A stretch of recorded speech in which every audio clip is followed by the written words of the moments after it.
We go out in the field. We've been all over this country in the last 2 years. Standing Rock. I've been like with you. I've been with you since Standing Rock. Wow, you got me on right now. We're doing it, baby. We're going to South Bend. It's time you show the real Mayor Pete. In 100 days, they tore down 1,000 houses in 100 days. Thank you, whether it's Standing Rock or Flint or everything else you do. You know, you guys, it's not even like watching news. It's just watching truth, you know. It's not me and you, Jordan. It's the ruling class. It's David Koch. It's the Walton family, Jeff Bezos, Elon Musk. It's them, not us, that benefit from these illegal offensive wars. Come on over here. We're here at the Bellagio in Las Vegas, and you are going to see live the actual caucus process. We are here. We go out in the field, and we give the microphone back to the people. Yo! Cool! I know who you are, yo! How you doing, man? You the man, yo!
Unmarked pills, okay.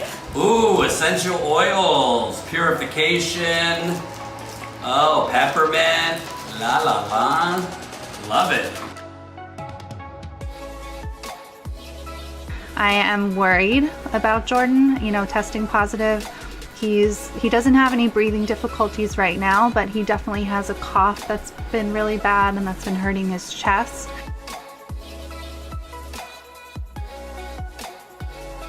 That's Fury right there. I've cleared out the desk and now got my drill hole and we'll see how this goes. Hopefully well. I know a general idea of what I want, essentially, so I'll try and get all this down to about a minute, get the main points, especially I got 2 videos at least for Flint. The bottom line is, it's Sunday morning. I'm preparing for my Sunday live stream, which usually takes me about 2 hours to prepare for before the live stream. And I got an email from a viewer. Hey guys, Jen Dice here with a behind the scenes video. First of all, thank you so much for being a member. It's because of you guys that Jamal and I are able to be here. We can't thank you enough. It means just the world to us.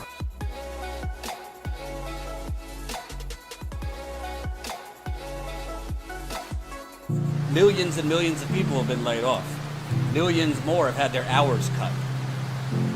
We're kind of living in a quiet, silent depression. What do you call 45 million people filing for unemployment?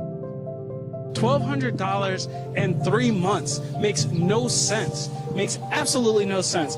Everybody should be paying attention to what's going on because this is happening in every county, not just Louisville, Kentucky. And that's why the world is like, wait a minute, enough's enough. And one thing I do know is if you're not sitting at the table, you are on the menu. And it seems like we continue to be on the menu. I don't want to have to lose everything that we worked really hard for. We've been struggling for 5 years, and then we finally got everything together, and it just instantly went away. Literally driving across the country during the pandemic, talking to people, finding out what's going on. There are people such as yourself and other people that are telling the true story of what is happening. All of these black people have been assassinated by police in this city, and none of them have been brought to justice. People don't really care about those things in places where, you know, we're not New York, we're not Chicago, we're not Minneapolis, we're Louisville, Kentucky. If somebody calls you screaming for help at 911, they never treated her. They never came to her apartment, nothing. Vote. Vote. And do what's right in your heart because change comes from within. So as long as your heart is pure and you're doing what's right, that's what matters.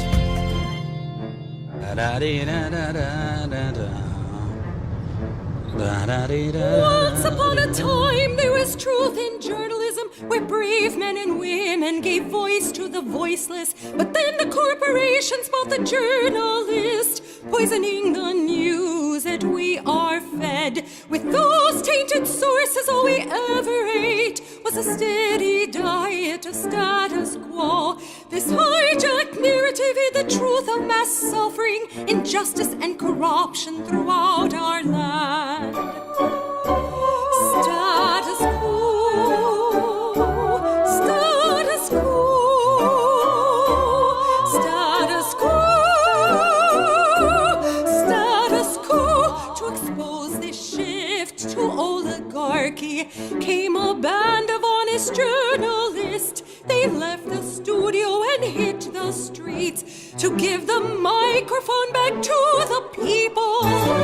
From sea to sea, the people were empowered to share their truth. Their voices no longer stifled, reclaimed their power. Join the media revolution now.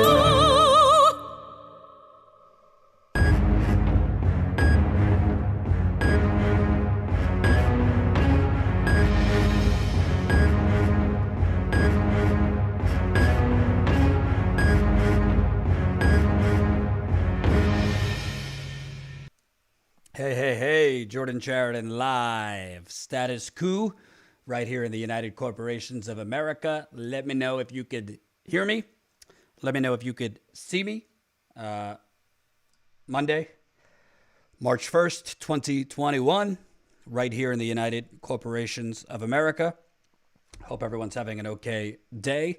I just tweeted at YouTube, never a dull moment with our friends at FuTube. Why is it, this has been going on for several weeks now, why is it that it takes 7 minutes for a comment to come through in the chat? Why would that be? Can anyone answer me that? Usually we launch the live stream, comments start rolling in, 20, 30, 40 seconds. I just took a screenshot. The first comment came in 7 minutes in. It's not just that the chat is being I don't know, throttled. It seems the whole entire channel is being throttled. And there seems to be a kind of pattern. I wish I had the time or the resources to do a scientific experiment here. That, what do they call it? The y-axis and the x-axis? Is that science or math? I don't know. But we could look through history of Status Coup at all the times that we've publicly gone after YouTube, and then correlate how all of a sudden our views, live views, when we're live, the views, when we're, for shorter videos that we cut up after the fact, all of a sudden, nobody is able to watch. Nobody even knows we're live.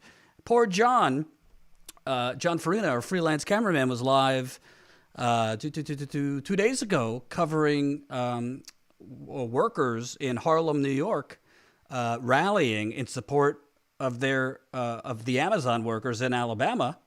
Thank you. That's math. Excuse me. I failed math, by the way. I failed math in 11th grade. I had to redo it. Redo the test in summer. I think it took like half hour to get over 100 live viewers. This channel has 108,000 subscribers. It took over an hour to get over 100 live viewers. Could it have anything to do with there's human beings at YouTube throttling channels like ours? Could it be that there's certain search terms like Amazon that all of a sudden you get throttled if it's not a adoring, slobbering coverage of Amazon? And then he was live today. Great coverage. CNN wasn't there. MSNBC wasn't there. The Young Turks was not there. New Yorkers rallying because the eviction moratorium is almost up. Landlords are already sending eviction notices. They were outside Chuck Schumer's apartment.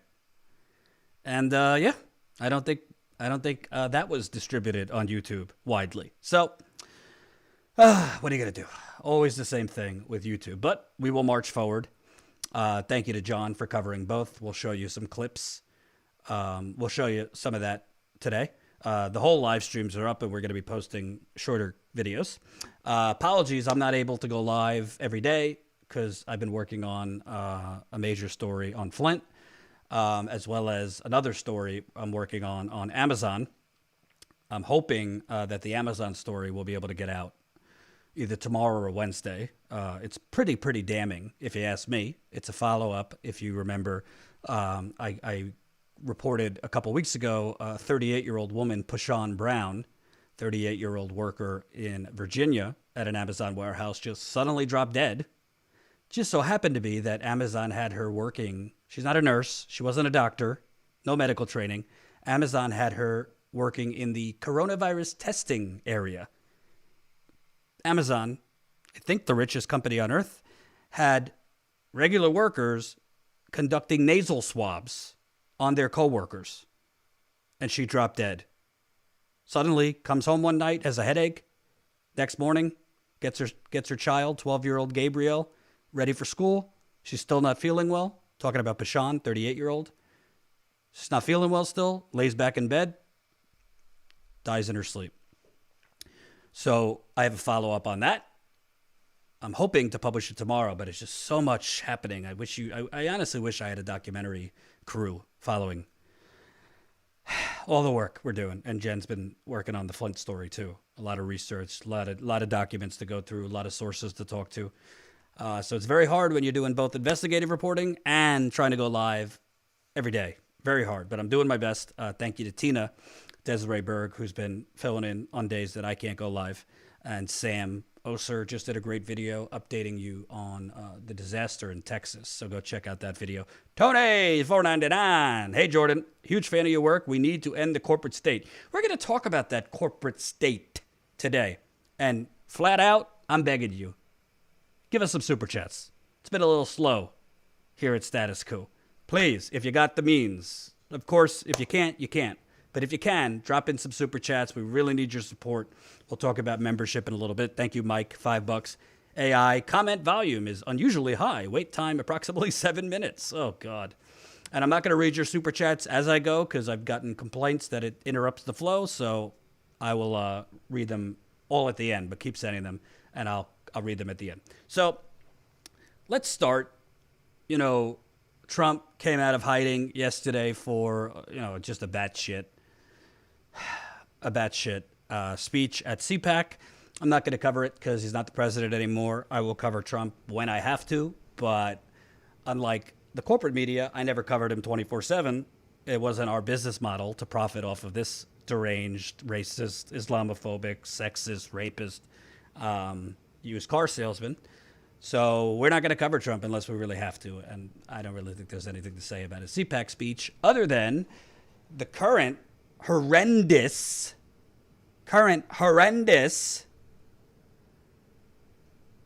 actions and weakness and pulling back on promises of the Democratic Party is probably going to hand the Republicans back the House of Representatives, probably the Senate. And if they keep it up, probably the White House too. So I got a lot of clips to play, a lot of thoughts to give. Jen is unfortunately still suffering with coronavirus, for whoever asked. She's trying to work through it, but she's definitely still struggling with symptoms of coronavirus, one of the long haulers. But I believe she is in the super chat right now. So she's trying to work through it as best as she can. So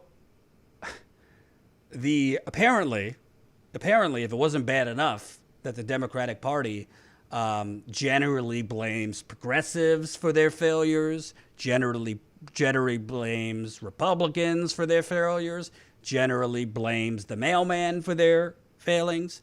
Now we have a new edition of the Democratic Party excuse machine, or gaslighting, and give it up.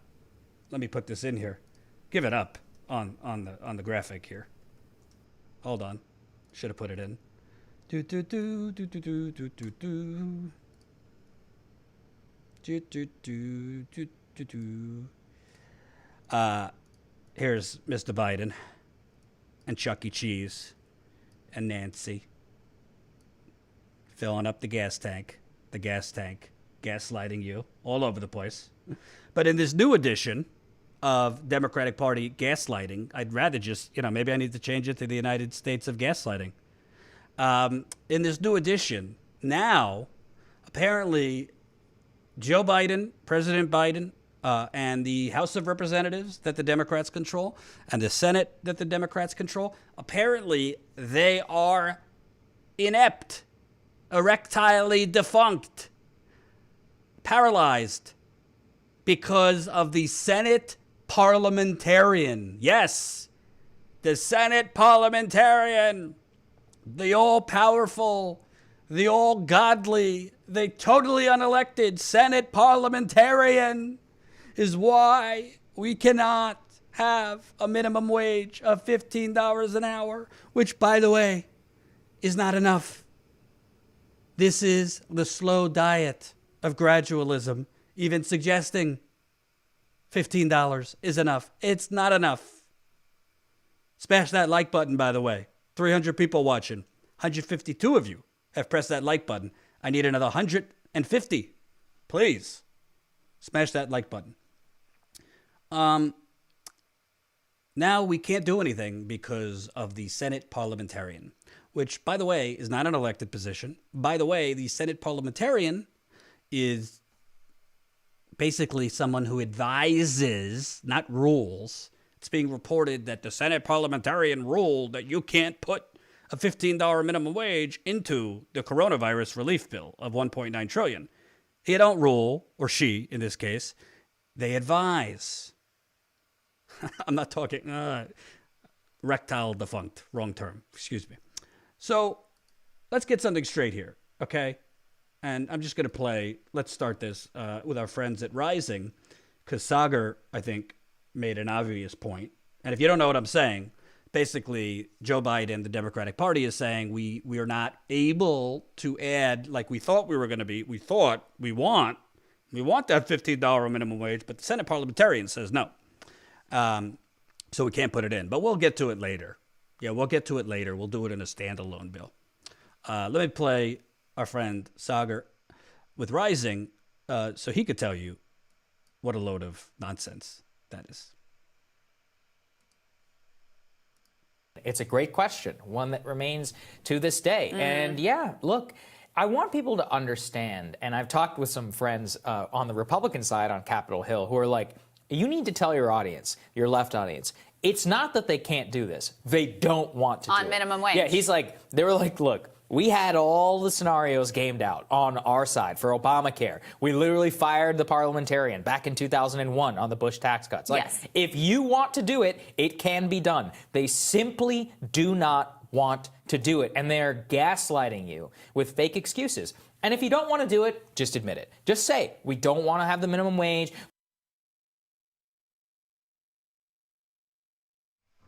Gaslighting you, gaslighting you, gaslighting you with fake excuses. Couldn't have said it better myself. By the way, we got 335 people watching. 200 of you have smashed that like button. Can I get another 150 likes? Keep smashing that like button. I will beg for likes if I have to. So Sagar makes the point that, yeah, the Republicans, they fired the parliamentarian, or you could just blow off the parliamentarian. This isn't a thing. Republicans pushed Trump's $1.8 trillion tax BJ for the rich through budget reconciliation. I believe the Senate parliamentarian said you couldn't do that, and they did it anyway.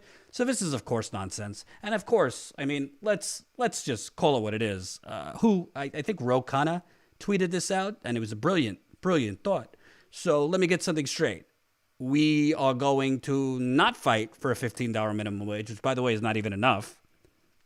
It's not enough.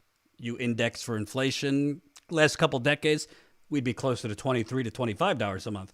But you are saying, with bombing Syria, launching war, overthrowing governments, that we don't need to go to Congress.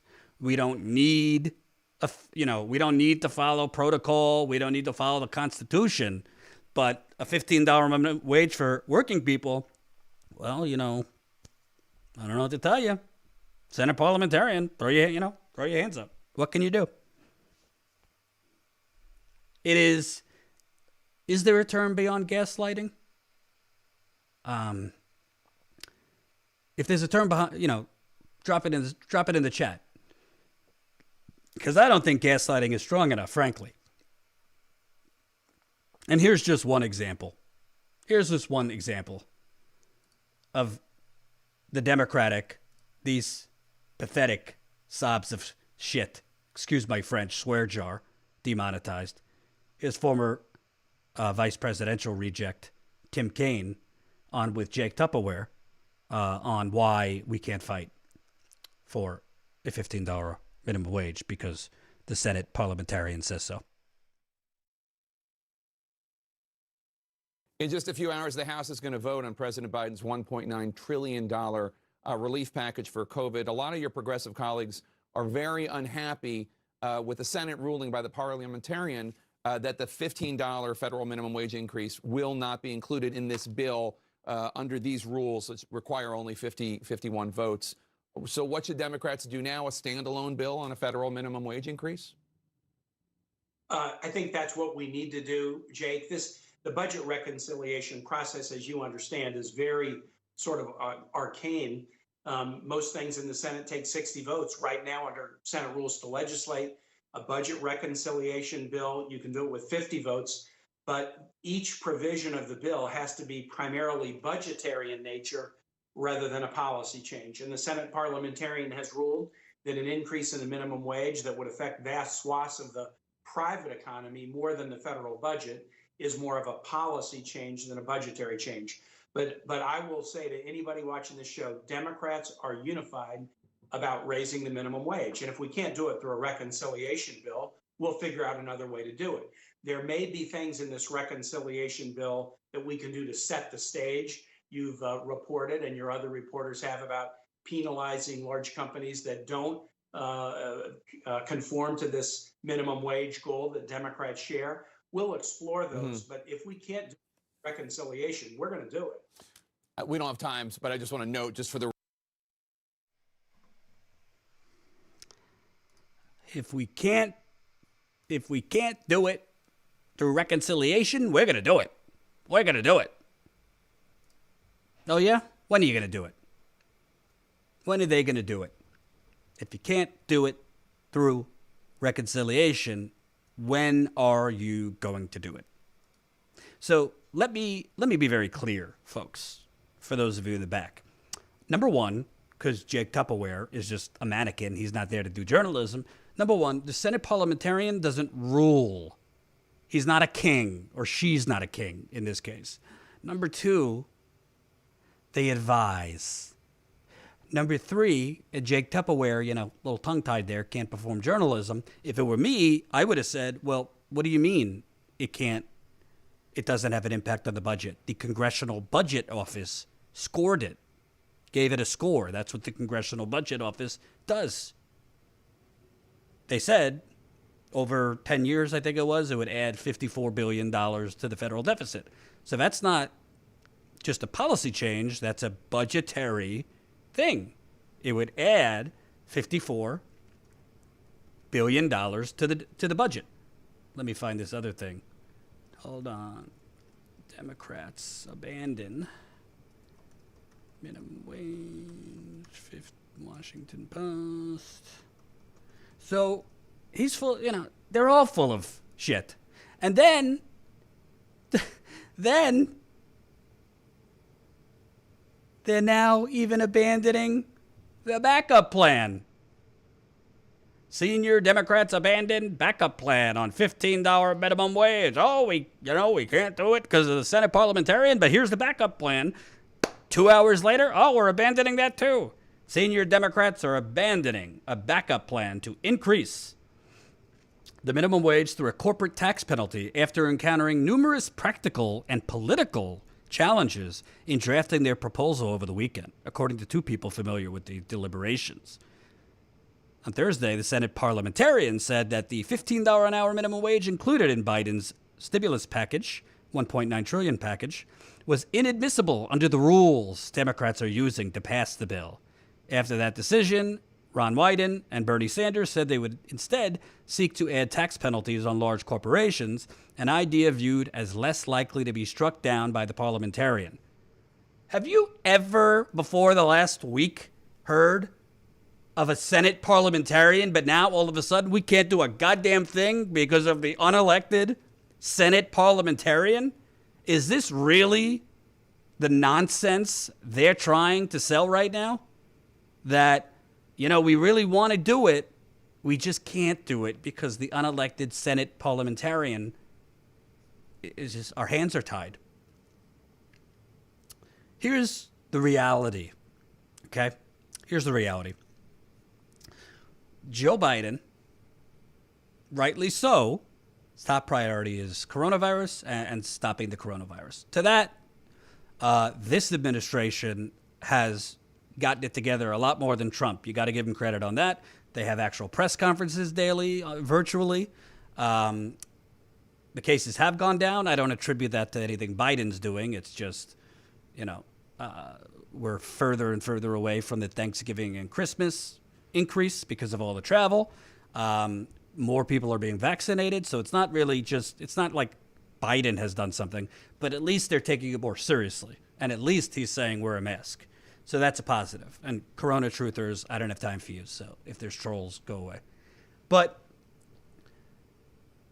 his main priority is to stop the spread, rebound the economy, which will entail the unemployment rate slowly going down, even though the unemployment rate is really a BS indicator of economic health. It always has been. That's what the stock market looks at. That's what CNBC and cable news looks at. But the real state of our economy, damn it, I don't have the chart. Let me find it here.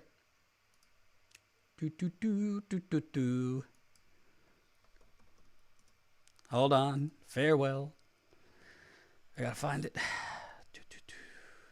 Normal. I don't know where it is. You know the chart. The chart that shows that red line of all our money since 1980 going to the top 1%.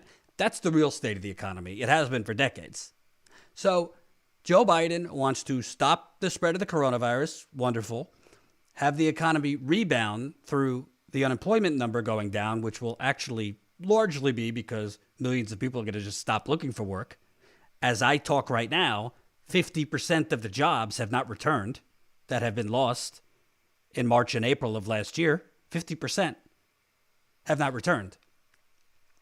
And then after those things are conquered, he's going to do a bunch of performative things that won't offend or threaten Wall Street, but the media and the campaign machine will push forward. He'll do some woke kind of stuff, more diversity, tax credits for diversity, maybe a path for immigration, but on actually doing a goddamn thing about this country being a rigged system of political bribery, he ain't going to do a damn thing.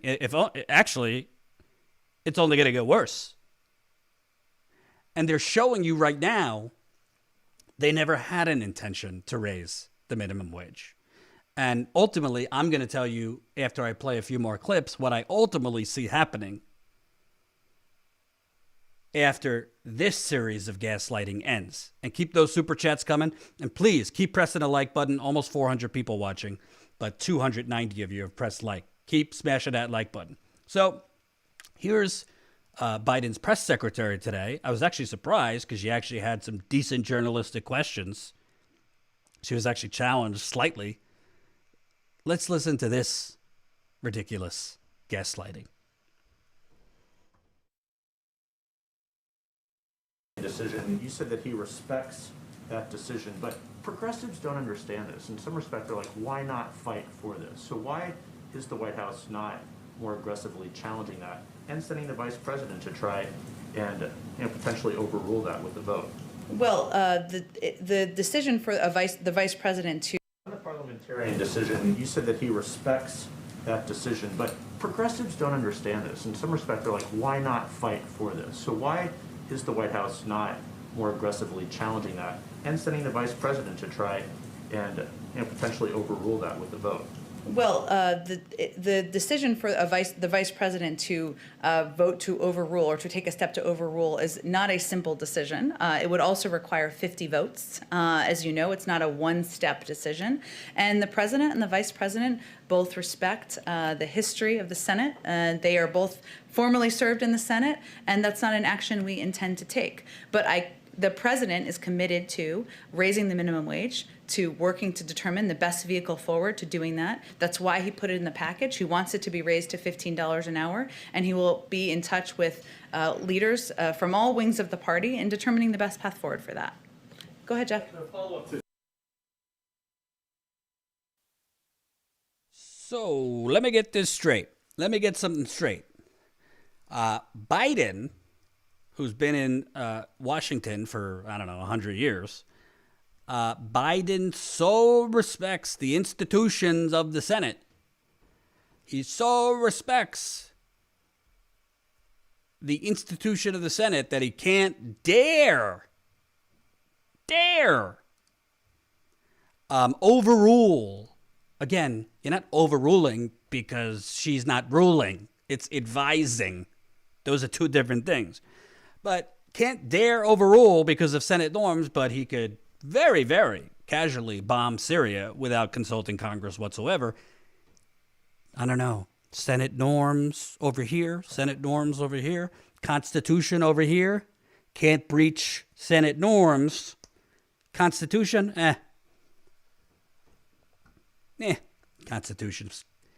Constitution, schmonstitution.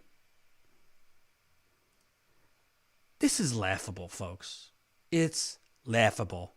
Meanwhile, Donald Trump, I'm not going to cover it.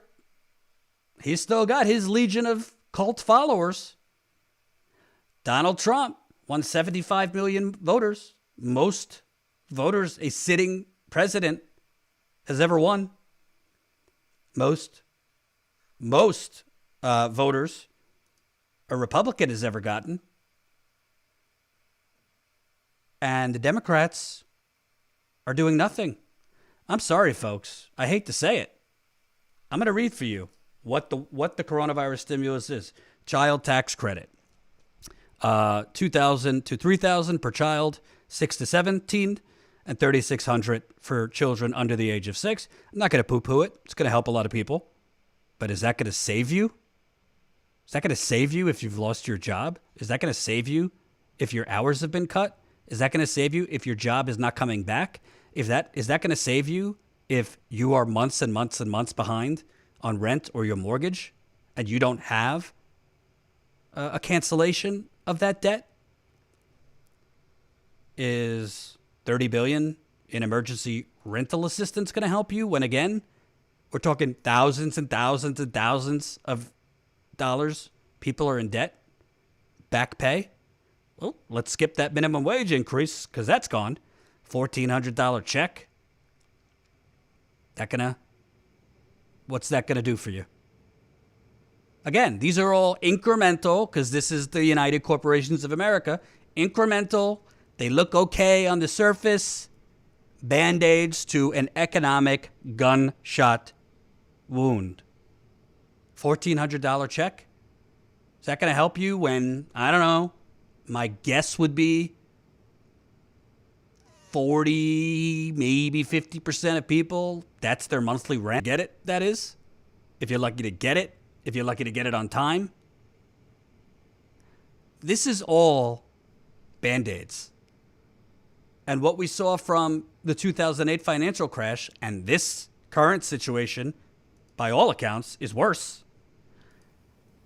Is a lot of these corporations ended up doing more with less. A lot of these corporations did not bring back the jobs. General Motors, by the way, just laid off 170 in Flint. Barely got any media attention. Barely a drop in the bucket when 170 workers are laid off. Right here. General Motors lays off 170 employees at Flint plant, as if Flint hasn't dealt with enough over the years. By the way, for the 400 people watching, I don't want to tease you. Boy, is there a story coming out soon. I don't want to say soon because I don't know when, but is there a story coming out on Flint? And I'll just leave it there. I know you don't like me teasing you, but boy, is there a story coming out? Probably the most corrupt thing I've ever reported. Jen has been working with me on it, and it is crime of the century kind of stuff. So stay tuned. So let me play you another clip. This is going to be a long one, so I'll stop and start. I hope none of you are on an empty stomach, by the way. Here is a long little clip from yesterday's Sunday show with George Stephanopoulos.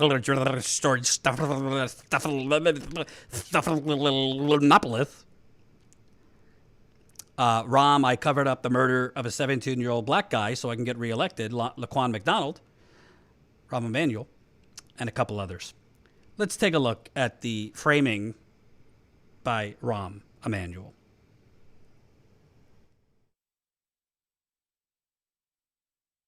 Former president. So we're going to get to him later, Ron. Let's begin with President Biden and this COVID package. We saw the difficulties he's facing right now in the Senate. You have senators like Mazie Hirono saying minimum wage has to be in the bill. You lose one Democratic senator, it goes down. How does he solve that problem? Well, first of all, I think the Democrats will support this package because it has a lot in it that is very good, both for the COVID and the economy. I actually think the minimum wage, if it's not in it, is an opportunity. And that is you can both get it. It can't be in it, can it? No, I don't. I think the parliamentarian's pretty clear, and the White House is pretty clear. They're going to live with that ruling. But it's an opportunity to build a bipartisan coalition, taking the minimum.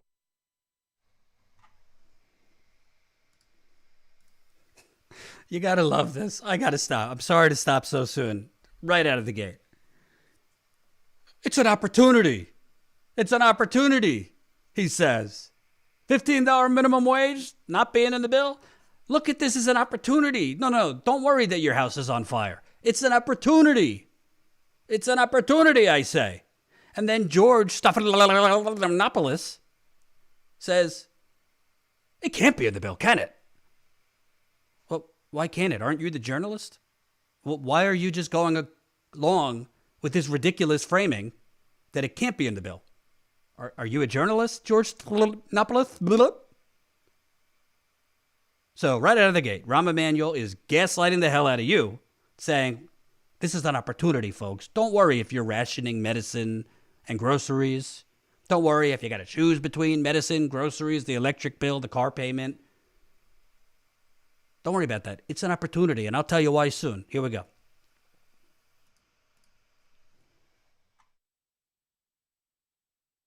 Minimum wage, earned income tax credit, Mitt Romney's ideal, the child credit, and build a coalition around fighting poverty. And I actually think you will, and I think the president will have, and this is also a challenge to Republicans, if you think COVID is out of control and the economy's bad, a vote no is going to look okay. But if you think you're getting COVID under control and the economy is coming back, then a no vote on a very popular package is going to come back to haunt you in 18 months politically. And so I do think that this is an opportunity to get the minimum wage and get his entire package done. But if you do it somewhere else, is that good enough for progressives? I don't think so. You have to do it here, and I think what we're realizing is that this is a very, very popular position, $15 minimum wage. Yep. And if you don't attach it to this package, you're going to compromise it away. We're already seeing Republicans say, let's start at 10, let's work our way up, when we know that this number is already really low compared to what it should be based on inflation. And so you put it on in the bill, you whip your caucus. Joe Biden is saying... Joe Manchin has already said he's not going to do it. Joe Biden came in on the promise that he could bring Republicans in. If he can't control his caucus, we're in trouble. He needs to do whatever it takes. And guess what? If Manchin is bold enough to vote down the entire bill with $15 an hour, then he needs to be ready to take the heat. People in West Virginia need this $15 an hour. They need this COVID package. Why are we worried about compromising away $15 minimum wage? That is a policy that progressives have wanted for a long time, and it's not a timely one.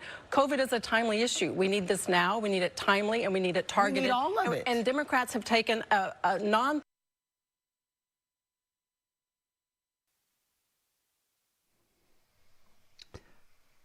Oh, Jesus. Oh, Jesus. And I'm a Jew, by the way. Smash that like button. It's 420 people watching, so put it in your pipe and smoke it. 420. But we only got 360 likes. I need more likes. I also need more super chats. Status Coup, frankly, we need your support. Keep it coming in the super chat if you can. So let me get something straight. This Republican hack says, oh, $15 minimum wage, that's not a timely matter. That's not a timely manner. Just, productivity. And by the way, I don't even have a chart for the last decade. This ends around 2012. So productivity, 240% skyrocketing since the 20th century. Hourly compensation, right down there in the toilet. It's not an urgent thing to raise the minimum wage for 33 million people. Coronavirus, more urgent. And I don't want to poo-poo it. Coronavirus is urgent. I'm not saying a $1,400 check wouldn't help. I'm not saying $400 a month wouldn't help. But I'm also saying for the proportion of the problem, it is a Band-Aid for an economic gunshot wound. That's really what neoliberalism is. It creates the economic gunshot, and then it gives you a Band-Aid to treat it. Neoliberalism in a nutshell. Somebody save that. I think that's a good way of putting it. It inflicts the gunshot wound, and then it hands you a Band-Aid. So this Republican, I'm sure she's doing well. I'm sure she makes way more than $15 an hour for her bullshit consulting. I'm sure she's got a great health care plan and all that. But this 15 minimum wage is an urgent matter. Alabama is $7.25. I think there's 4 or 5 other states that are still at $7.25. A lot of other states are somewhere in the 8s and then the 9s.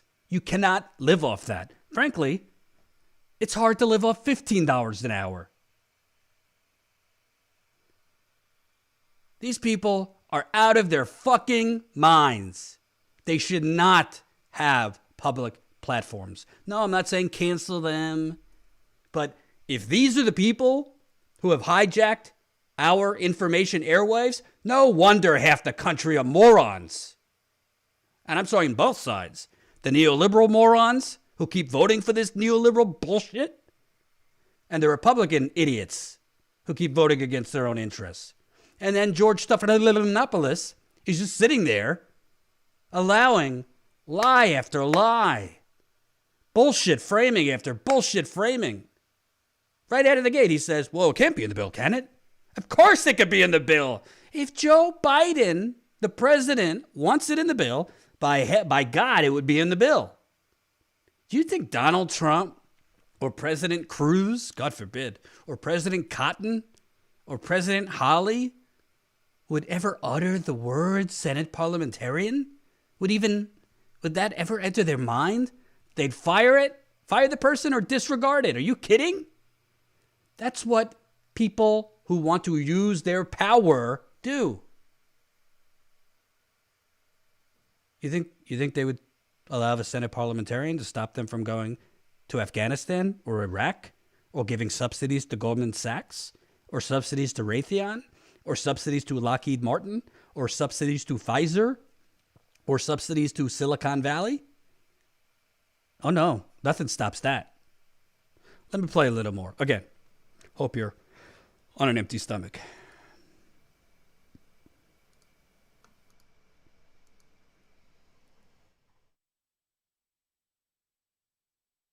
Partisan issue that is important to the health and the economy of this country, and made it a partisan issue. And so Joe Biden campaigning on being a moderate has put partisanship in an issue that is timely and very critical to the American people. Perhaps that holds on a minimum wage, but Chris Christie and I have talked to Senator Portman about this as well. The provisions inside this COVID relief bill are popular with Republican voters. Well, listen, yes, about 40%, right? So it's not a majority of Republican voters for sure. But I've known Joe Manchin for 12 years. He's not voting for it. It's over. He's not, well, good. You know, this is what I love, Yvette, because then Joe Manchin is literally the only standing living Democrat left in West Virginia. So you want to treat Joe Manchin that way? Believe me, we'll welcome him and to the Republican Party. We can organize all of the working class West Virginians who need this bill. Good. We can organize them. You can organize they them, need it and more in the than meantime, Mitch McConnell will be the majority leader again. Because if you bully Joe Manchin around on this, it's hard to be a Democrat in West Virginia right now, especially statewide. And I've known him for 12 years. I take Joe Manchin at his word. He thinks this is bad for the Senate, and he's not going to do it. So this is what I love. I love every Sunday being here, watching these guys argue. It's great. If Joe Manchin wants to be a Republican, let him be a Republican. We will play a Democrat against him. That is not burn down the village in order to save it. That's great. If we can't get this done, then we can't get anything done. The caucus needs to stick together on this. The truth.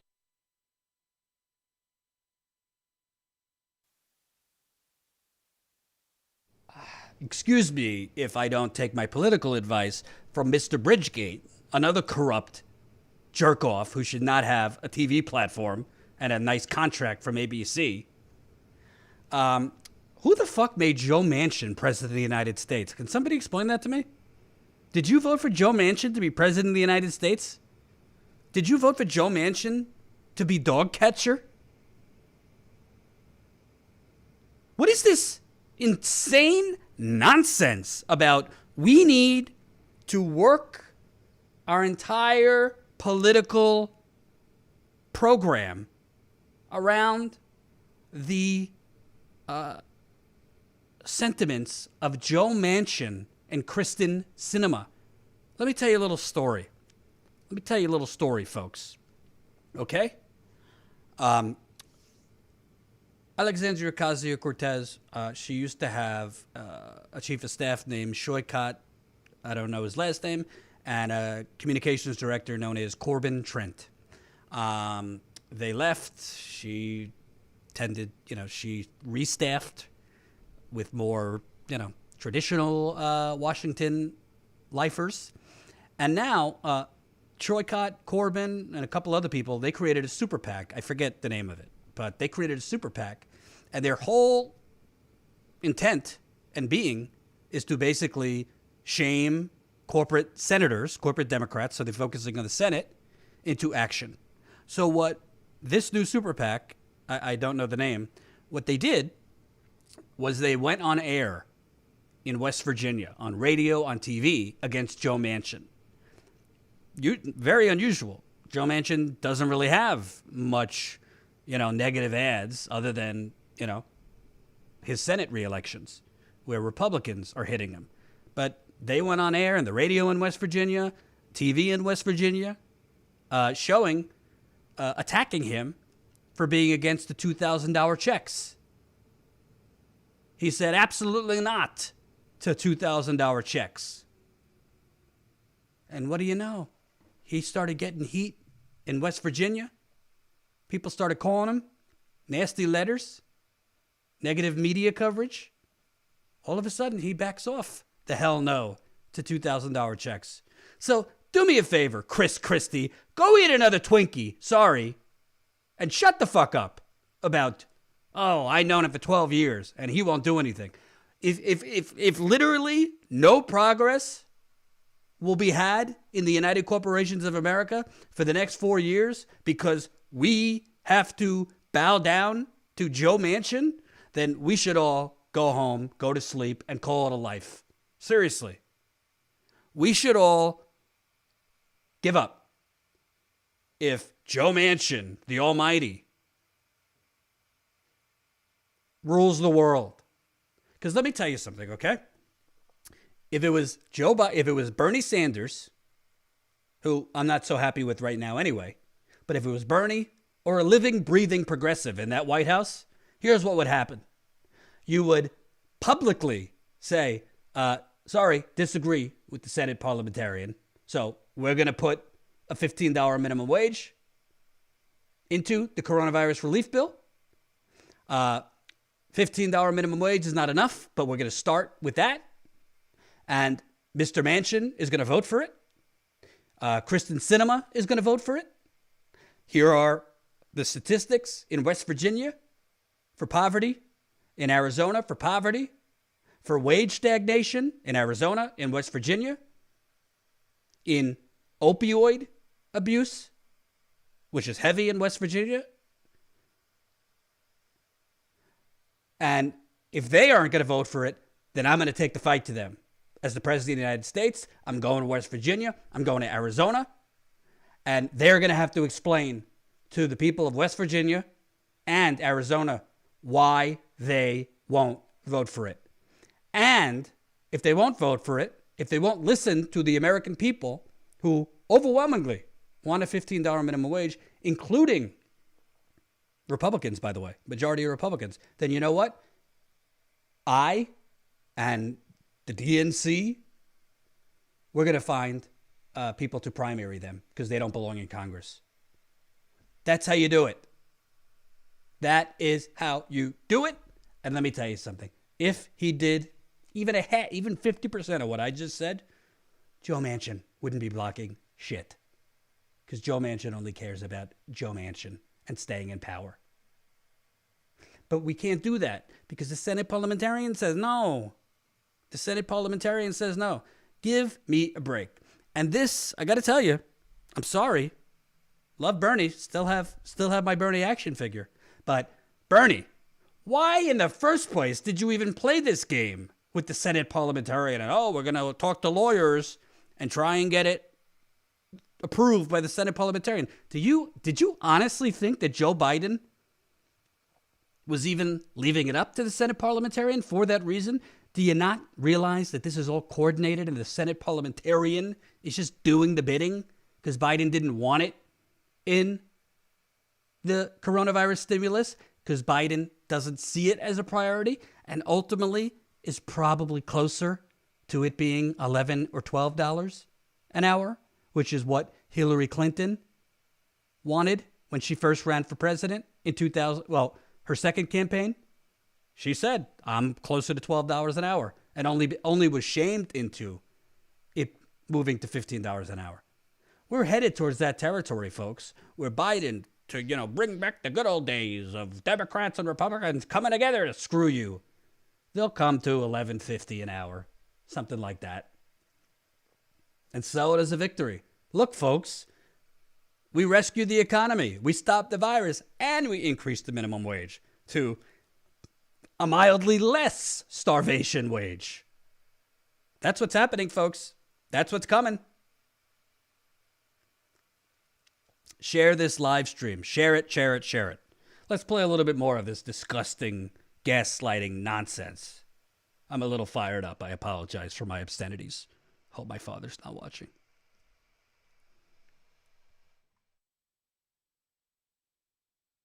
The caucus is together, is how to do it. I think that this is an opportunity rather than a burden, and I think we're approaching it wrong. People are going to remember when this passes, not that the minimum wage wasn't in it, but that you got actual relief for COVID and the economy, get the economy moving. That is what all the trajectory shows. Number two, I really get this. The minimum wage has to be done. Has to be done. And I think Nancy did a smart thing putting it in there because that's going to be all due respect, knowing it's not going to be in the final package. That's a TV spot against Republicans. Florida showed you $15 is popular.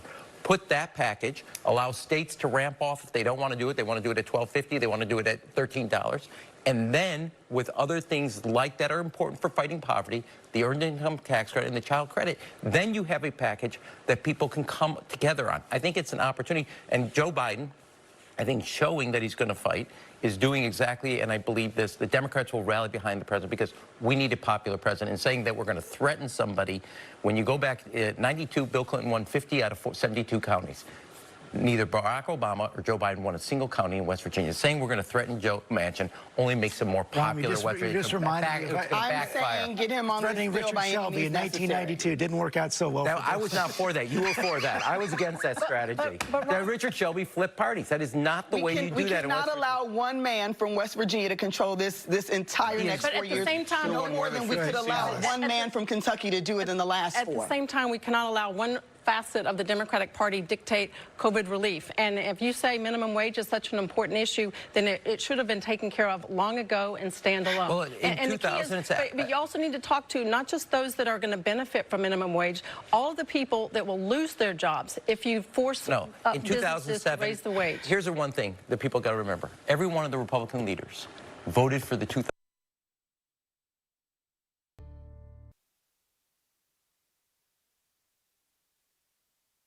I can't put you through any more of that. I can't put you through any more of that. So let me just little message for Rahm Emanuel. Little message for Rahm Emanuel. The American people, frankly, they don't give a damn about the Democrats and the Republicans getting together in some unity. That is a neoliberal West Wing, because all these people got hooked on the West Wing as if that's real life. It's not. Good show, not the real world. I don't give a damn about unity.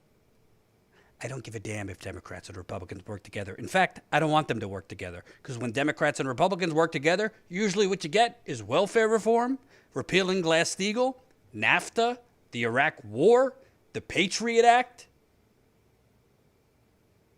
crime bill. The list could go on and on. I don't want them working together. The American people voted for Joe Biden. He won. I know some people don't like that, but he won. There was no stolen election. The American people Georgia specifically put the Democrats in there, not so they could work with obstructionist Republicans, so that they could raise the minimum wage. The DNC, this new guy, we got a black DNC chair. Okay, wonderful. Well, it's the same shitty emails asking me for money after abandoning your promises. You told us, DNC, you told us, Biden, you put these two in Georgia, you're getting a $2,000 check out the door. Well, still waiting for that $2,000 check. I don't care if these black chairmen, I don't care if Neera Tanden is Asian American, I don't care if they're glow in the dark. I don't care if they're holograms. It's all the same bullshit. And I'm sorry, I'm cursing a lot today. When I'm not live for a while, I'm very wound up. And at a certain point, I want to be clear, I'm not calling for any violence, but at a certain point, the people cannot take anymore. And I think we're getting to that point. At a certain point, the people cannot take anymore. And I'm not just talking about the progressives, because there's a lot of neoliberal people who voted for Joe Biden because they wanted to get rid of Trump, not because they love Biden, but wanted to get rid of Trump, that are facing eviction. There's a lot of not like hardcore capital P progressives that are struggling right now. And when they're hearing, we can't do it because the parliamentarian says so, I want to play you a clip. You might have not seen it, but we were live earlier. YouTube is hiding us in a cave and throttling the hell out of this channel. That's why I need you. Please, please, please sign up. statuscoup.com/join. Sign up as a member. statuscoup.com/join. Become a member for as low as $5 a month.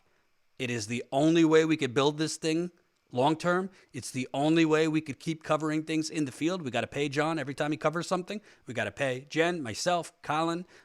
We just brought on 2 other freelancers, actually starting today. We'll tell you more about that later in the week. But we brought on some help in marketing as well as social media.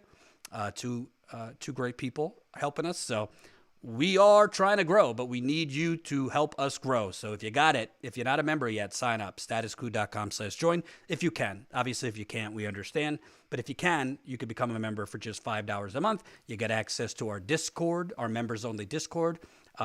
We do monthly members calls. We got to do one very soon because we promised you 2 last month. We failed to deliver because we're so busy, but we'll definitely we'll do 2 this month. And other behind-the-scenes content. So sign up, statuscoup.com/join. But I want to show you this clip from today. Our freelance cameraman, John Farina, was out covering an eviction rally because they're already sending the eviction letters because the eviction moratorium is up at the end of March. Again, a moratorium doesn't do a lot if eventually you owe the money. What are you going to put them on a payment plan for 20 years? To pay $5,000 to $10,000 in back rent or back pay for your mortgage. So the protesters who were outside of Brooklyn eviction court, they made their way to Chuck Schumer's nice little ritzy apartment. Let's take a look. This is coverage from John that you are funding, Status Coup. As far as I could tell, CNN wasn't out. As far as I could tell, MSNBC wasn't out. The Young Turks. Any other independent outlets, we are constantly out covering stories you will not see anywhere else. Let's take a look right out front, right outside of Chuck Schumer's nice little apartment. Roland, holding it down for 2 consecutive actions as the MC. Tirelessly, I ran out of breath, Roland did not run out of breath. So, all right, I want to tie today together. We started off at Housing Court to call for them to stop Housing Court, to stop evictions. We went to Brian Kavanaugh's office to tell him that the bill he's pushing is bullshit. He needs to cancel rent. Now, what that Kavanaugh bill does is it allocates $1.3 billion in federal funding, and it makes tenants beg for that money. And one, we know it's not enough money. And 2, we know the burden cannot be on the tenant because people will fall through the cracks, people will not qualify, people will not get it, people will be evicted. But some of the justification for that Brian Kavanaugh is putting forward, that certain politicians are putting forward, that maybe even certain lead attorneys at certain nonprofits I won't mention that may employ me are putting forward is that, well, there's so many restrictions on this federal money, we can't possibly, the tenants, they have to beg for it. Now that's a lot of uncreative thinking, but it is true that the feds also seem to believe that tenants should beg for their rent money during a pandemic. And we are not powerless here in the state of New York. Yes, sir. So you have to come on this way. The most powerful man in the Senate, or at least so he wants to think, so he has dreamed of for years, lives right here. Is the person responsible for how much money we get from the federal government. We just went to 55 Hanson Place, where Hakeem Jeffries is headquartered, who is one of the most powerful Democrats in a Democratic-led House. So these are not simply people that don't answer to us. These are our elected officials.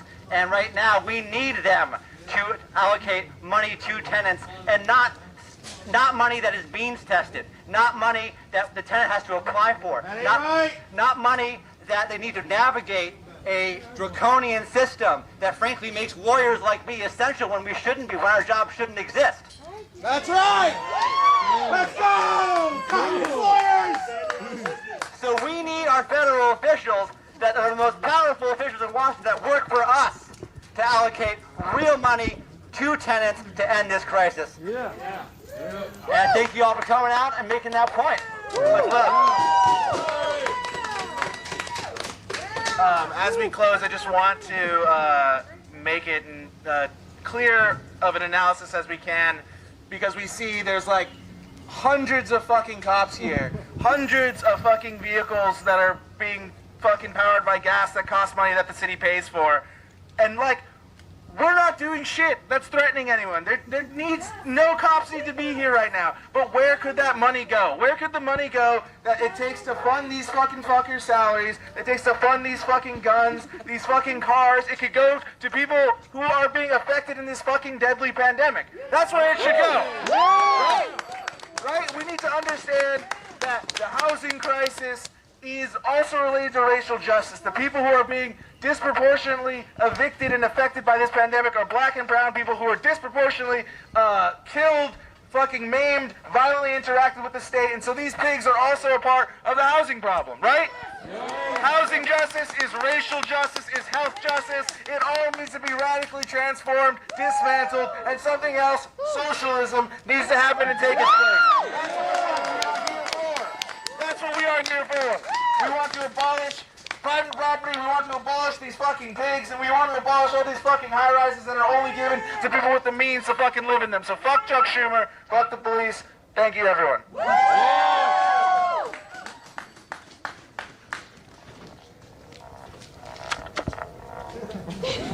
So y'all hear that, right? Even the megaphone feels the fire. Megaphone feels all that fire. And so again, thank you everybody for coming out today. Do we have any other speakers that want to speak on the rent crisis that we are in, the fact that we all need some level of relief? Even our workers need relief. We're just fighting, get this, for the minimum wage. The minimum wage. We can't even talk about the livable wage just yet. We can't even talk about that because we're too busy trying to get the minimum. This is such an example of what is constantly happening in this state, in this country. The people that need the most help always get the minimum. Why is it that we get the minimum? Why is that? Do we not, are we not active participants in this society? Do we not work? Do we not help build this place and keep it going? Do we not swipe our cards to ride the metro system? Do we not do all the things that we have to do to take care and babysit your children, to take care of them, whether they have the education? We are always going above and beyond, and yet we receive the minimum. So when we talk about these systems, when we talk about a totally different overhaul, when we talk about revolution, this is what people like to say. They like reform because it's a comfortable word. Reform is real comfortable. But we know what reform is. We know what's that different from revolution. Any kind of reform is things on their terms. They want to have it on their terms so that when we might get a chance to rise, we're just going to keep propagating the same damn system that they left behind. And we really think it's going to change. We really think that's actually going to make something different. This is the whole thing. If things stayed the same, that's great for them. When things change for us, it has to change for them. It has to be a revolution. Forget this reform. Reform ain't going to bring about the change that we're talking about and what's necessary. Because I keep getting tired of hearing these things called, these are extreme things that we're asking for. They're not extreme. They're necessary. And they're right on time. And it's about time we actually get the relief that we've been asking for 12 months. 12 months. How many times do we have to come out here and risk our safety to get some relief?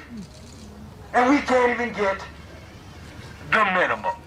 And so with that, do we have any other speakers? I know we have some people from Workers Assembly Against Racism that want to speak out about workers' rights, union busting, and even the disgusting things that are happening to our workers, because that's what keeps this city going. That's right. The workers keep this city going. The workers have stayed here to keep this city going, while the affluent had left to go to the beach homes, their second houses, because they have the resources. The people that you see here right now, we don't have the resources. And so with that, I want to bring up a speaker. The speaker is, this is another. What's the problem? I wanted to say a little bit. We keep us safe. All right, everybody, I want to bring another speaker. Liz, this is another one of our comrades in this housing struggle, and she would like to share a few words. If y'all can give her a round of applause.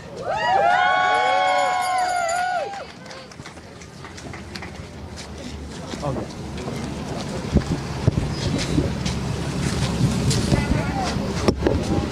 Hi, louder. This way?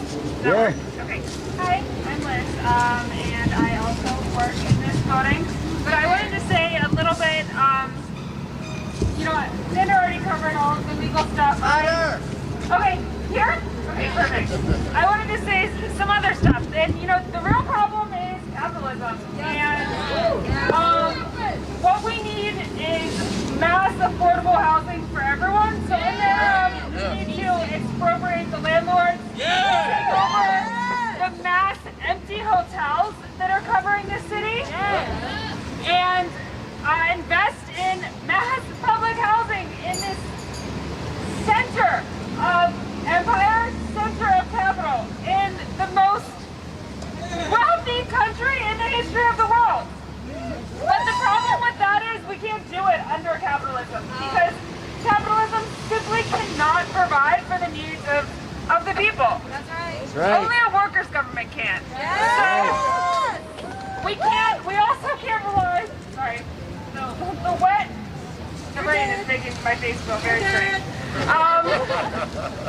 We can't trust the Democrats, honestly, because the Democrats are the second head of the capitalist hierarchy. And de Blasio, Cuomo, God, that slimy jerk, honestly.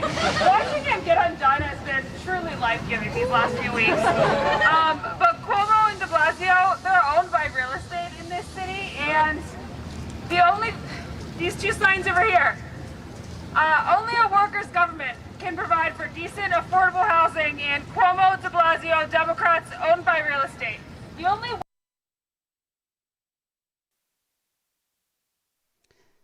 I wanted to play a good chunk of that, and we're going to cut up it was like a 2.5 hour live stream. So we're going to cut up as much of it as possible and cut it into shorter clips. I wanted to play a good chunk of it because I don't think that's going to be the only thing you see. I think you're going to be seeing a lot more of that. I don't think Joe Biden's going to lift a finger to truly stop evictions. I don't think he's going to lift a finger. He's already told you during a recent CNN town hall, yeah, we're temporarily halting foreclosures. We're temporarily halting foreclosures. Well, what happens, folks? What happens when the crisis is over? What happens when the virus is over? You're going to make it permanent? So people, through no fault of their own, have $10,000, $15,000, $20,000 in back pay, rent, mortgage, whatever. You're going to go against your real estate donors, Uncle Joe? Going to go after the Wall Street banks that are going to want to foreclose on their homes? I think you know the answer to that question.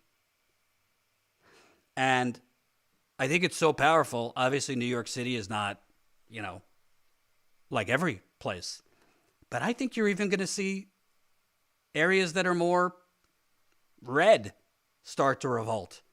Because at the end of the day, it's not just lefties that are being economically strangled It's the neoliberals. It's the conservatives. It's the libertarians. Everybody is being destroyed. And I saw a comment, Jordan, anger is great, but you're not proposing solutions. I'm showing you the solution. I'm showing you the solution. Yeah, I am ranting a little bit, but the solution is, and I've been saying it for weeks, we cannot put all our eggs in the electoral politics basket. Of course, yes, try to get people you believe in elected. Then you got to hold their feet to the fire. I ain't seeing enough progressives holding Bernie's feet to the fire right now. AOC, Rashida Tlaib, Ilhan Omar, Ayanna Pressley, Ro Khanna, Pramila Jayapal, Cori Bush, Jamal Bowman, the list goes on. I don't think they are coordinating an organized public fight against Joe Biden for moonwalking, for gaslighting the American people, abandoning the only campaign promise that he made. $15 minimum wage was really the only thing he promised. And he's already moonwalking. And don't tell me Rahm Emanuel. Don't tell me Tim Kaine. Yeah, we'll put it in a standalone bill later. Yeah? I think we all know that if it's not in this, they're not making it a priority later. And later, what you're going to get is a watered down $11.50. If you're lucky, $12. That's where we're headed, folks. Save this video so I can say, I told you so. If you don't fight for it now, in the bill, you're not getting $15 later. And by the way, we need to get $15 now because that's not enough. We're going to have to start fighting pretty much right after for more than $15. And you want to know something? I'm going to say something that might be controversial, but I'm going to say it. I disagreed with Jimmy last year when he wanted Bernie and others to block the original coronavirus stimulus because of, the $2 to $4 trillion that it gave to corporate America. I said, the house is on fire. Right now is not the time to people need immediate help.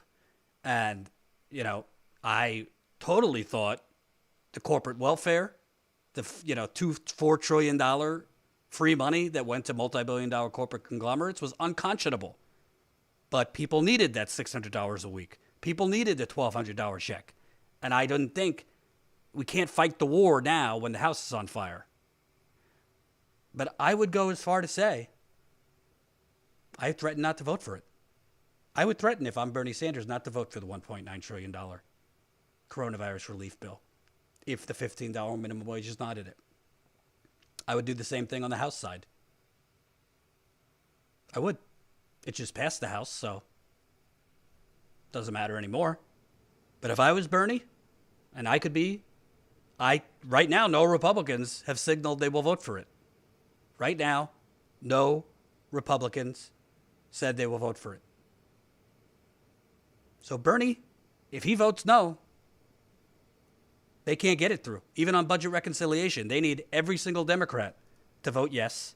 If no Republicans are going to vote for it, they need every single Democrat to vote for it. And if I'm Bernie Sanders, you want to know something, folks? At this point, at a certain point, you need to take a stand. I totally understand that a lot of people would suffer if there's a delay. I'm not casually saying this, I'm not on a food line right now. I get it. But at a certain point, you have to take a stand for the overall long term. You have to break the cycle. And the only way you could do that is if you actually threaten to torpedo the whole deal and say, no, we're not doing the $1.9 trillion unless you keep your promise. Your campaign promise was a $15 minimum wage. The Congressional Budget Office has scored it. It does have a budget impact. You don't have to listen to the parliamentarian. Put it through, and then we together, Joe Biden, the progressives will have your back, will fight Joe Manchin and Kristen Sinema. Now is the time to stand. Now is the time to fight, even if it delays things. I know that it would affect people. I know that people are hurting. But there's going to be a whole lot more people hurting for a whole lot longer if we don't get a $15 minimum wage.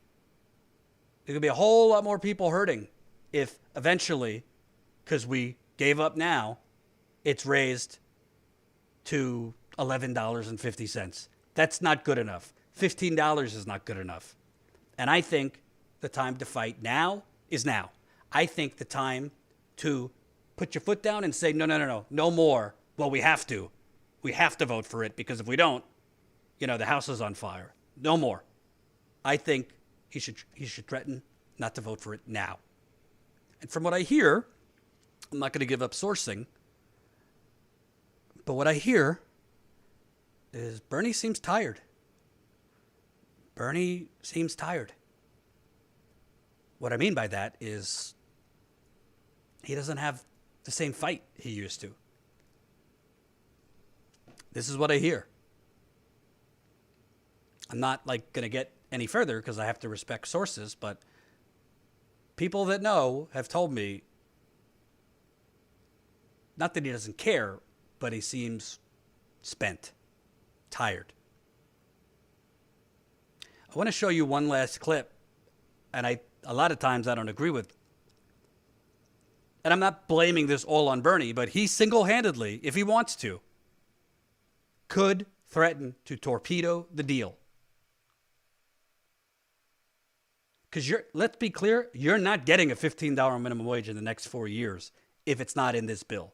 Make no mistake, they're gaslighting you. They're not going to fight for it. It's going to fall down the priority list. They'll come up with other mental gymnastics to make excuses why we can't do it.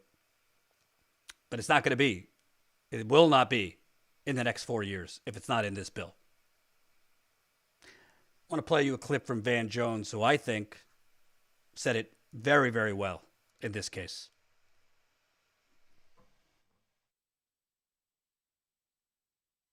Help me with the moment, if you will. I was just talking to Congresswoman Omar. Progressives are very disappointed that the parliamentarian on the Senate side says, nope, you can't have the minimum wage hike as part of the COVID relief bill. So you have this moment where, the conversation for the next few days is going to be Democratic family feud, progressives are mad, things are unwinding. And yet, we just showed you the most diverse cabinet in history. If you go through Democratic priority issues, stimulus checks, $15 minimum wage hike, there's some tension over student loans relief. If you look down, you can see some Democratic fights and say, well, it's a family feud. If you look up, you see a new administration with a diverse cabinet, with a COVID relief bill going to get passed in the House tonight. Sort of, where are we? What's the conversation among progressives? But listen, I think this minimum wage fight is a big deal. I don't think that people who are looking at this in kind of a bloodless, calculated way, this thing, that thing, there is real pain at the bottom of this party. Frankly, in red states and blue states, that's why this thing is popular on both sides, the minimum wage hike. But you cannot continue to ask young voters and black voters and progressive voters to crawl over broken glass to vote in long lines in pandemics and everything else, and then not do stuff that's going to address the pain. People have not had a real wage in a generation, a real raise in a generation. And so this is not just some little, the progressives want to do some woke politics stuff. It is suicide for the Democratic Party not to do everything that it can to get more work and more wages for the people at the bottom. Whether you're talking about infrastructure, whether you're talking about the minimum wage, frankly, whether you're talking about getting some of this student loan debt and other debt off the backs of people.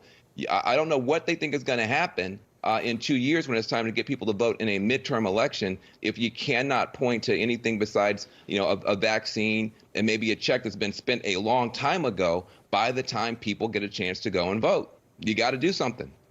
And so quickly, in the short time we have left, what should they do if they can't get it in the COVID bill? Should the Speaker of the House introduce a standalone minimum wage bill right away and follow right back up? Should the president come out and publicly call for it? Yeah, listen, I think this is a make or break issue for a lot of working families. I wouldn't dare to tell Nancy Pelosi how to do her job, but I would say this.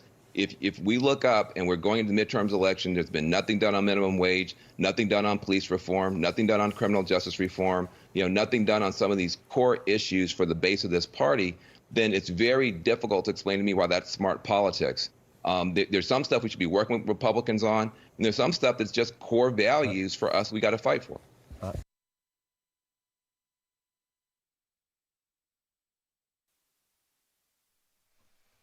So I don't really agree with Van Jones on a lot of things, but I couldn't have really said it better than he said it. First of all, I wrote this down. More manufacturing consent, CNN. This is not a family feud. My little post-it that I wrote a note to myself. This is not a family feud. We're not a family. I'm not a family with a bunch of corporate warmongers. The progressives are not family with these corporate dinosaurs. So they need to stop acting like it. Secondly, you got to love, the first thing he reads out, diversity, diversity. Great. We have a black defense secretary who was on the board of Raytheon. Wonderful. Just wonderful. I love diversity of corrupt people. Got to have diversity in your corruption. So I think the key thing that Van Jones said, which is why I titled this live stream, it's a gift to the Republican Party, because the only reason Joe Biden is president, besides the fact that the DNC screwed Bernie again, which I reported on, the only reason he's president is because a lot, I don't have the data, but a lot of more black voters came out in Atlanta, Georgia, in Detroit, Michigan, in Milwaukee, Wisconsin, and a lot more Latinos came out in Arizona and Nevada. Georgia, Michigan, and Wisconsin, you had a lot more black voters come out this time for Biden than Hillary Clinton. I say for Biden, but we all know it wasn't for Biden. And, I don't agree with their politics. Stacey Abrams deserves a lot of credit for that in Georgia. In Michigan, Rashida Tlaib got a whole lot of black voters who didn't come out in 2016 out for Joe Biden. Arizona, Latino organizations, Chuck Rocha, an unprecedented amount came out for Joe Biden. That's the only reason he's president. Trump got 75 million votes. He might be a very dangerous man. He's wildly popular among Republicans. Okay? So the only way you're going to win in 2022 to keep the House and the Senate is if you could keep even 75% of those voters who came out in the presidential to come out for you in the midterms. And the only way you're going to win in 2024 is if you have similar turnout. Because contrary to what the corporate media fed you, Joe Biden did not win by a landslide, folks. They were projecting him to win 335, 340, 350, some teeter towards 400 electoral votes. He won 306. It's a healthy win, but he didn't win Michigan by 4 points. He didn't win Wisconsin by 4 points. He didn't win Georgia by 3 points. The difference was the African American vote, the Latino vote. And by the way, this whole the Lincoln Project and the Democrats were going to get Republicans to come over. I think 93% of Republicans voted for Trump. But if you basically do nothing, and it's, of course, white people too, poor white people, but if you do nothing for these black voters that came out in Atlanta, and these black voters that came out in Milwaukee, and these black voters that came out in Detroit, and these Latino voters who came out in Arizona and Nevada, they ain't coming out again, because you can't use Trump anymore as the boogeyman. Not in 2022. I don't want to predict, because you never know with Trump, but unlikely, I would say, him running in 2024. If he's not out of jail, we also have that to consider. So the Democratic Party is handing the Republicans a blowtorch. I think Van said it very well. A $1,400 check and a vaccine, it's something. I don't think that's going to be enough to inspire those young people to come out again, to inspire the African Americans, Latinos. I don't think so. Not without a signature achievement. A vaccine, frankly, we don't give Trump a lot of credit for a lot of things. He deserves credit for an expedited vaccine. I don't think Biden is going to get the credit for ending coronavirus. And a $1,400 check, that's going to be spent the minute it comes in for the majority of people. Before I go, I want to read, we got a whole lot of super chats, so I really appreciate it. I want to read as many as I can here. Whoa. All right. Tony, $4.99. Hey, Jordan, I'm a huge fan of your work. We need to end the corporate state. Couldn't agree more, Tony. Couldn't agree more. Mike Blair, $5. Comment volume is unusually high. Wait time, approximately 7 minutes. Yes, we'll see if YouTube gets back to me why it takes 7 minutes for my chat to work. It's been weeks with this chat glitch because, it's always a glitch when YouTube's screwing you because YouTube is throttling the hell out of this channel. Dick Long. Wonderful name, Dick Long. $5. Thank you, Dick Long. Alex Daslibi, $4.99. Jordan, Status Coup. We have a duty to sanely contact our government and tell them our opinion. Whitehouse.gov/contact, she sent. Couldn't agree more. Contact your government, but I don't think your government's going to do a goddamn thing.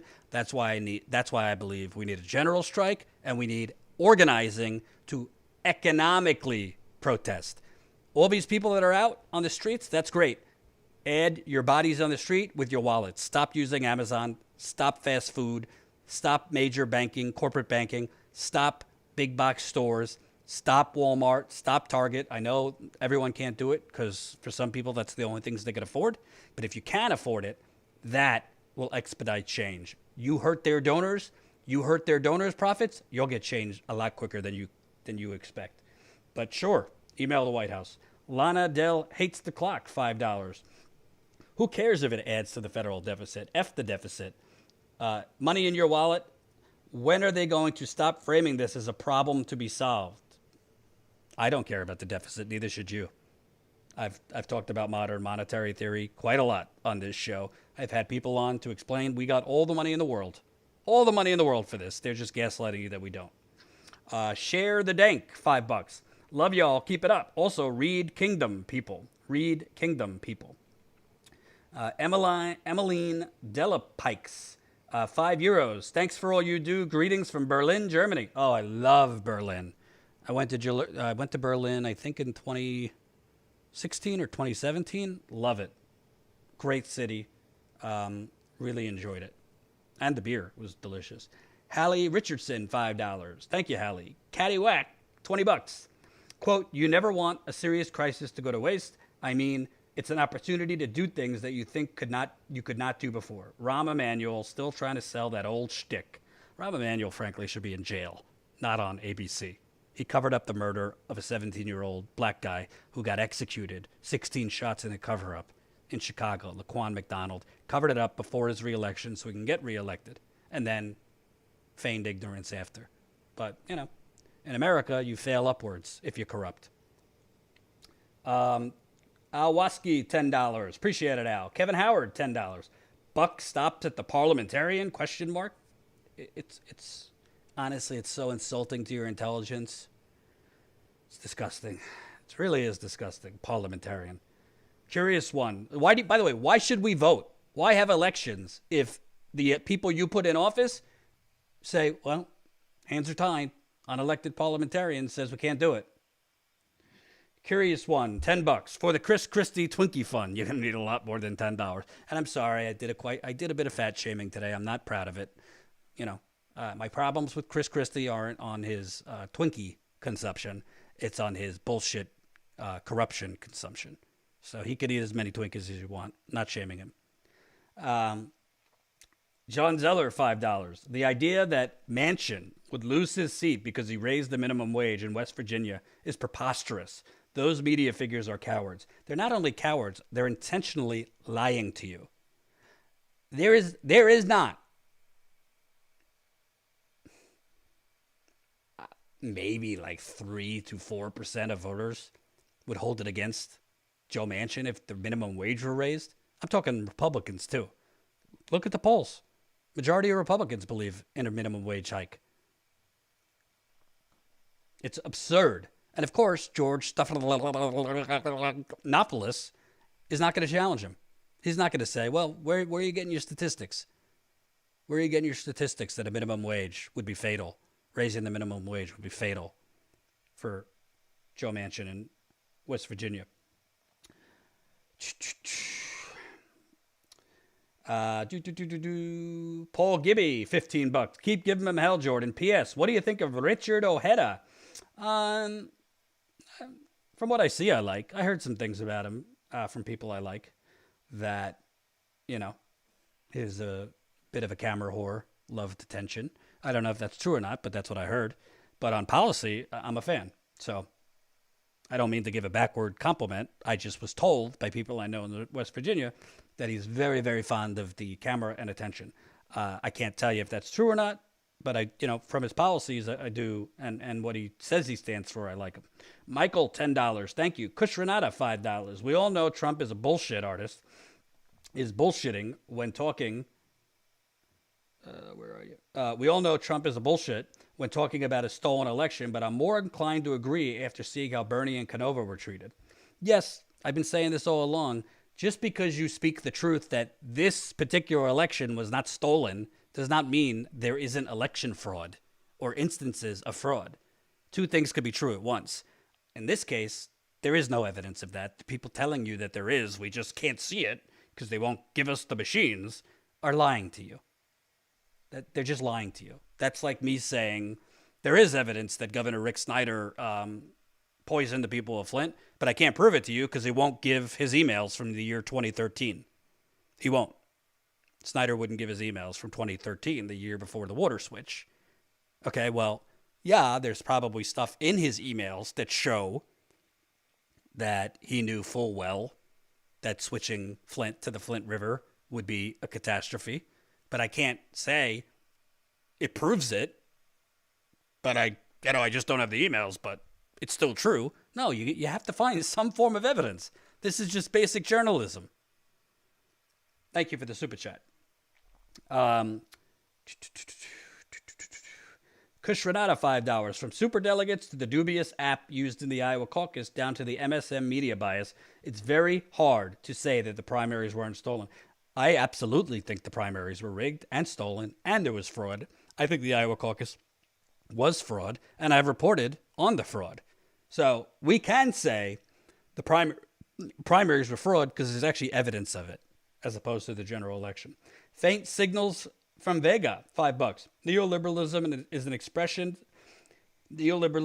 expression of fascism. Fascism is capitalism in decay. Capitalism is inextricably linked with imperialism. Capitalism is ecocidal. I've never heard that word, but ecocidal. Thanks for the $5. Dirty Chivo, $5. You guys will always have my respect for covering General Iron. Southeast side of Chicago is ignored until the city needs a place to dump waste. That's what we do at Status Coup. That General Iron live stream I did, those videos did not do well. Didn't get a lot of views. YouTube, search engine, whatever, doesn't bring traffic to stories like that. But it was important to do it, and that's why we do it. We do important stories, even if it's not always going to get us some clicks, even if it's not always going to go viral. We do the important stories, and we hope, based on what we do, that you'll consider supporting us at $5 a month. I got to plug it somewhere because we really need to grow our paid membership. It's the only way we could grow for the long haul. It's the only way we could keep up the investigative reporting that you all appreciate and we all desperately need. It's the only way we could keep paying for John to be in the field covering these events, for me to go in the field, for, we're looking for a journalist in Ohio, in the Midwest right now to expand, to have somebody in the Midwest. The only way we could do it is through you. We're not taking money from the United Corporations of America, not taking money from the banks, fossil fuckers, big pharma, big real estate, Silicon Valley, defense contractors. We're not taking their money. We are asking you, if you have it. For those that don't, we understand. If you have 16 cents a day, that's $5 a month, 16 cents a day, statuscoup.com/join. Please support us if you can. We'd like to get closer to 2,000 members like now, immediately. So please sign up if you can. A couple more super chats. Adam 499, can a large UBI such as Social Security for all replace the minimum wage since $2,000 a month equals $12 an hour? If not, how about something larger?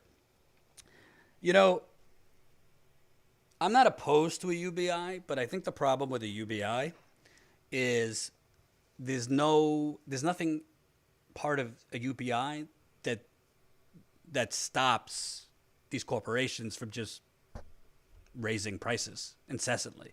Frankly, with a minimum wage increase, there's not a massive deterrent to, you know, a study just came out that McDonald's with a minimum, when McDonald's raised the minimum wage, they didn't have job losses because they just raised their prices a little bit. But with the UBI, I'm for it, but I don't know, like, if everybody gets $2,000 a month, what's that to stop all these corporations that run the government and have bought off Joe Biden and the Democrats and the Republicans from massively increasing their prices? So that's on UBI. That's where I get lost a little bit. But I'm not against it. I just worry about corporations doing what corporations do, which is screwing you. Lana Dell hates the clock. $5. Adam, are you discussing permanent UBI or temporary funds during a crisis? Oh, I love when people super chat asking others questions. That's great. Lana Dell hates the clock again. Andrew Yang is not a substitute for Sanders. Yeah, I made my thoughts on Yang clear. He's not really for a minimum wage. He said that during the campaign, so that pretty much lost me. There's a couple other things that he's a little too libertarian on for my taste. But I do think him injecting UBI into discussion was very, very valuable. I also think he'll likely win New York City mayor. John Franks, $5 in the super chat. Joe Biden and the Democrats look for someone to stop any bill that would help people. If there isn't one, they will create a straw man to kill it. I couldn't have said it better myself. That's why you guys are the smartest viewers in the business. Couldn't have said it better myself. And we just got another super chat. Thank you so much, Annette Worley, $24.99. Oh, these super chats today warm my heart. So a couple public service announcements before I go. Number one, I am working on a follow-up story on Amazon. I'm going to try to get it out tomorrow, but I'm working way too many hours, so I'm going to try to get it out tomorrow if I can, but no promises. We're also working on a major investigative story, like we said, on Flint, particularly the cover-up. That I don't have as close a timeline of when it's going to be out, but we're pushing as hard as we can for it to be out. By the way, we got a new member. Welcome, new member Timothy, to Status Coup. So we're now at 1,779 Status Coup members. Welcome to the party and the family, Timothy. So a couple other things. What was the other thing? Oh, Tina Desiree Berg, if I'm not live, will be live, backing me up. So definitely show up for Tina. She's been doing great work. Sam, who's a freelance journalist, has helped us out in the chat and other things. She did a great update video. It's up on the channel on the situation down in Texas. Surprise, the corrupt Republicans there are bailing out the fossil fuckers before the actual people that were freezing to death. So go check out that video with Sam. John, like I said, did a great live stream covering workers in New York City that were rallying to support the Amazon workers in Alabama that were unionizing. That live stream's up. We're going to cut some smaller things and put it up on the channel. John covered some of the clips I showed you today. Protests to stop evictions here in New York City. So there's a lot of great content coming out with Status Coup. Please, please, please, if you can, support us, statuscoup.com/join. Can't promise I'm going to be live every day because I'm working on 2 other stories right now, and it's hard to do everything at once. But I will be live as much as I can while working on these stories. Really, really happy to be back. Hope everyone's doing well. Stay safe, and I will see you. I don't know if I'll be live tomorrow, but I'll see you as soon as I can. Thanks for watching. Peace out.